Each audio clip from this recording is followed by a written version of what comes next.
cariñoso, fraterno a los pueblos hermanos de Chile, de Perú, de Colombia y a sus gobernantes, al presidente de Chile, Sebastián Piñera, al presidente de Colombia, Iván Duque, al presidente de Perú, Francisco Sagasti. Me da mucho gusto participar en este encuentro de Estados miembros de la Alianza del Pacífico. Mi intervención va a tratar básicamente sobre nuestra experiencia en enfrentar esta doble crisis, la sanitaria, la pandemia y la crisis económica. Doy por entendido y aceptamos la necesidad de fortalecer nuestras relaciones en todos los órdenes, en lo económico, en lo social, en lo cultural, en lo comercial. Y solo puntualizar que debemos todos, cada quien, de acuerdo a su realidad, a su circunstancia, entender de que ir a una nueva normalidad después de la pandemia implica también aceptar de que hay una nueva realidad en el mundo y en nuestros países. Ya no se puede continuar con las mismas estrategias. Tenemos que reinventarnos en todos los órdenes. Ya no se puede seguir sosteniendo la misma política económica. No se puede poner vino nuevo en botellas viejas. Más cuando las políticas que se han aplicado en el pasado no han dado resultados. Esto no es un asunto ideológico, es de juicio práctico. A nosotros nos deja lecciones muy importantes la pandemia, así como nos deja sufrimiento y tristeza por la pérdida de vidas humanas, también nos enseña de que no se debe de abandonar el sistema público de salud, que fue un error grave apostar a la privatización de la salud, como se hizo también en el caso de la educación. Nosotros actualmente, por esa política privatizadora, tenemos un déficit de médicos y de especialistas. La educación y la salud no son privilegios, son derechos de los pueblos. Entonces, tenemos también que revisar, decía, la estrategia que se ha venido aplicando cada vez que se presenta una crisis económica. Antes, frente a una crisis, lo que se hacía y se recomendaba, incluso hasta por organismos financieros internacionales, era recurrir a créditos, endeudar a nuestros países y utilizar ese endeudamiento para rescatar a las grandes corporaciones, tanto empresariales como financieras. Ahora, con la crisis que precipitó la pandemia, nosotros optamos por rescatar primero al pueblo, a la gente más necesitada, empezar a apoyar, a reactivar la economía de abajo hacia arriba, desde la base de la pirámide hacia arriba. Se intensificó el apoyo a programas sociales, programas del bienestar. Se adelantó la entrega de recursos para la pensión a los adultos mayores, para que no salieran los adultos mayores de sus domicilios y se cuidaran. Se adelantó también el pago a niñas, niños con discapacidad. Se adelantó el pago para 11 millones de estudiantes que reciben becas.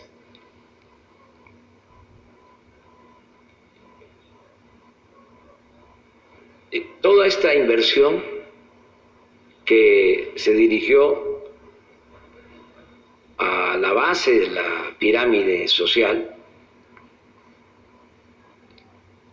ayudó a que no se nos desplomara el consumo, que la gente contara con lo fundamental, los alimentos, los artículos de primera necesidad. Entonces logramos que la economía se reactivara pronto. Ya estamos en ese proceso. Es importante informarles que esto se reforzó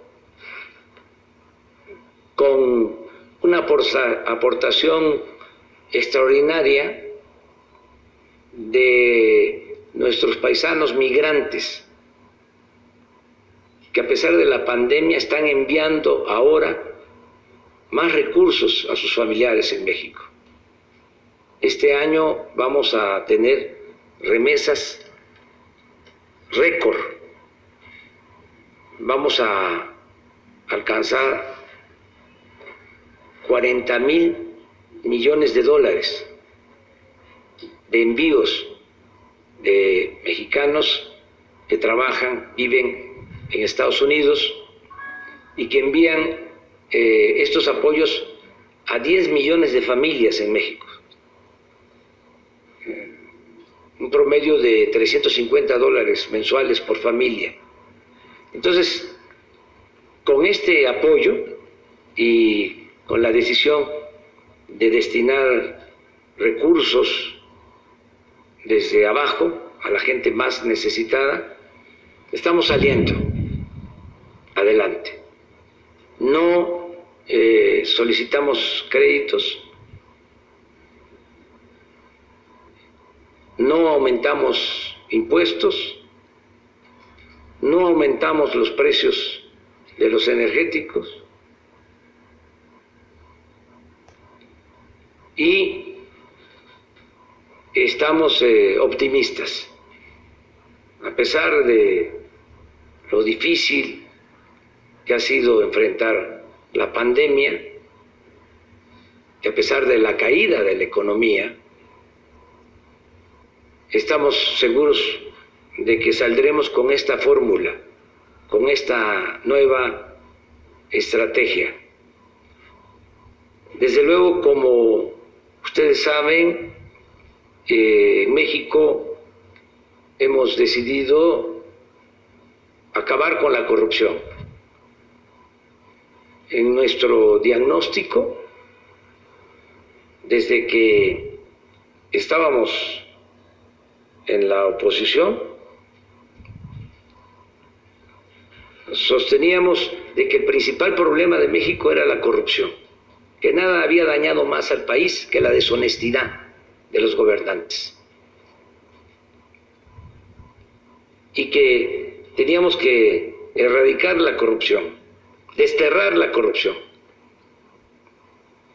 Y ahora que estamos en el gobierno y estamos llevando a cabo un programa para limpiar de corrupción al gobierno, de arriba para abajo, como se barren las escaleras, como se limpian las escaleras, estamos encontrando también que el combate a la corrupción no solo es un asunto de índole moral, sino también el combatir la corrupción significa liberar muchos fondos para el desarrollo. Esto se complementa con una política de austeridad republicana, es decir, abandonar los lujos en el gobierno. Le costaba mucho al pueblo mantener al gobierno. Ahora hay austeridad y eso también significa ahorros. Ya en México no hay Estado Mayor Presidencial. ¿Saben cuántos elementos del ejército cuidaban al presidente? ¿Cuántos elementos constituían el Estado Mayor Presidencial? 8,000 elementos para cuidar al presidente. Se compró un avión para el presidente que lo queremos vender y no podemos porque está valuado en $120 millones. Y como es muy lujoso, extravagante, no hay quien quiera comprarlo. Pero imagínense